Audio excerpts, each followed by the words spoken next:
இந்த மதம்ங்கிறது என்னைக்கு இந்த சமூகத்தை பிடிச்ச பீடைங்கிறது இந்த அடுத்த சமூகம் தெரிஞ்சுக்கிச்சு. இப்போ கொஞ்சம் கொஞ்சமாக அது இதை உணர ஆரம்பிச்சிருச்சு.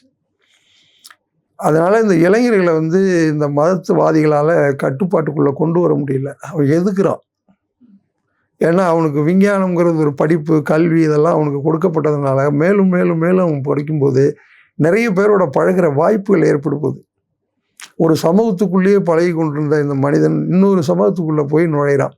அந்த சமூகத்தோட கலந்து பழகும்போது இதனுடைய உண்மையான முகம் தெரிய ஆரம்பிக்குது.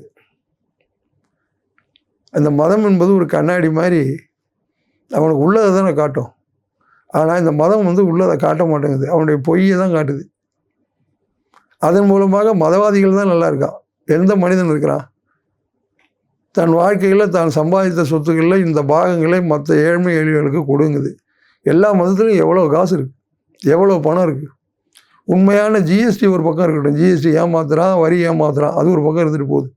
ஆனால் உண்மையிலேயே இறைச்சமுடைய ஒவ்வொருவனும் தன்னுடைய பணத்துடைய வருமானத்தில் இத்தனை பாகம் கொடுக்கணுங்கிறது நீ உண்மையிலேயே சட்டம்னு ஏற்றுக்கிட்டீங்கன்னா உண்மையான அந்த கணக்கின் மூலமாக காட்டா நைஜீரியாவில் ஏன் இவ்வளோ வறுமை இருக்குது, சோமாலியாவில் ஏன் இவ்வளோ வறுமை கிடக்கு. பசின்னு ஒருத்தன் இருப்பானா இந்த உலகத்தில்? பசிக்குமா யாருக்காவது? வறுமை இருக்குமா? அப்போ ஏன் இப்படி நடக்கலை? பொருளாதார ஏற்றத்தாழ்வுகள் இருந்து தான் தீரும்.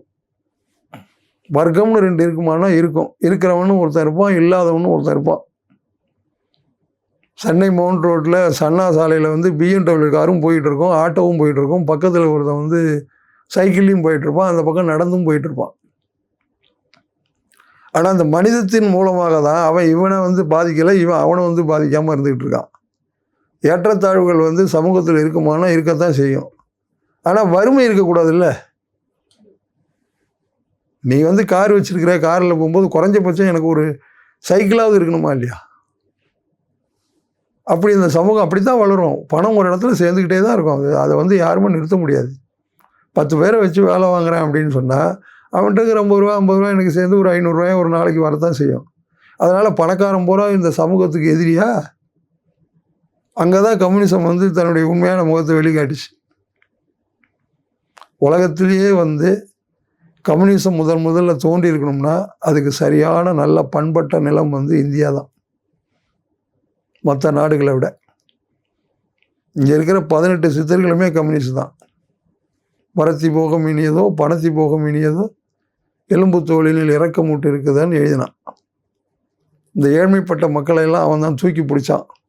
அவன் தான் விஞ்ஞானத்தை சொல்லி கொடுத்தான். ஒவ்வொருத்தனும் ஒரு விஞ்ஞானியாக இருந்தான், ஒரு சமூக போராளியாக இருந்தான். இந்த யூனிவர்சல் சயின்ஸ் அவன் கற்றுக்கிட்டான். அவன் எல்லாருக்கும் அதை சொன்னான். சத்திரம் சாவடி வச்சு முத சோறு போட்டான் எல்லாருக்கும். பணக்காரனுக்கு ஏழைக்கும் உள்ள இடைவெளியை குறைச்சிக்கிட்டே வந்தான். அந்த மனதின் மூலமாக அவங்கள மேல்நிலைக்கு அவனை உயர்த்துறதுக்கு அவன் படாத பாடுபட்டான். மருத்துவம், விஞ்ஞானம், கலை, கலாச்சாரங்களில் மேம்பட்ட மக்களாக தான் அவங்க இருந்தாங்க. அவங்க தான் இந்த மக்களுக்கெல்லாம் தூண்டுகோலாக இருந்தாங்க. ஆனால் என்ன ஆகி போச்சு, சித்தர்கள்லாம் ஒன்றும் சரியில்லைங்கிற மாதிரி கொண்டு போயிட்டான். சாக்கடையில் உட்காந்துருக்குறோம் சாக்கடை சித்தர், பூக்கடையில் உட்காந்துருக்குறோம் பூக்கடை சித்தர், பீடி பிடிச்சா ஒரு பீடி சித்தர், தண்ணி அடித்தா ஒரு தண்ணி சித்தர். இது ஒரு யூனிவர்சல் சயின்ஸுங்கிறதையே இந்த மெய்யியல் கோட்பாடுங்கிறது மிகப்பெரிய ஒரு தொடர்பு இருக்குது இதுக்கு. இது ஒரு மானுடவியல் விஞ்ஞானம் அப்படிங்கிறதே மறுத்துட்டான். ஆமாம், எவனை பார்த்தாலும் சித்தருங்கிறான். நான் கேட்டால் நான் சித்தருங்கிறான், அவன் சித்தருங்கிறான், இவன் சித்தருங்கிறான். சித்தர்னு என்ன? சித்தத்தை சிவன்பால் வைத்தவன் சித்தன். இவன் என்ன சொல்கிறான், சித்தத்தை சிவன்பால் வைத்தார்னா சிவருமான் மேலே வச்சவன் சித்தன்கிறான். அப்படி இல்லை. சித்தம் என்பது மனம். இந்த மனத்தை எதன் மூலமாகவும் செலுத்தாமல் அந்த மெய்யியலில் வச்சான் பாரு, அவன் தான் சித்தர்கள். அவன் மனிதத்தின் மேலே வைக்கணும். சிவம்னாலே மனிதன் தான். அதனால தான் அன்பே சிவம்னு அது எழுதியிருக்குது.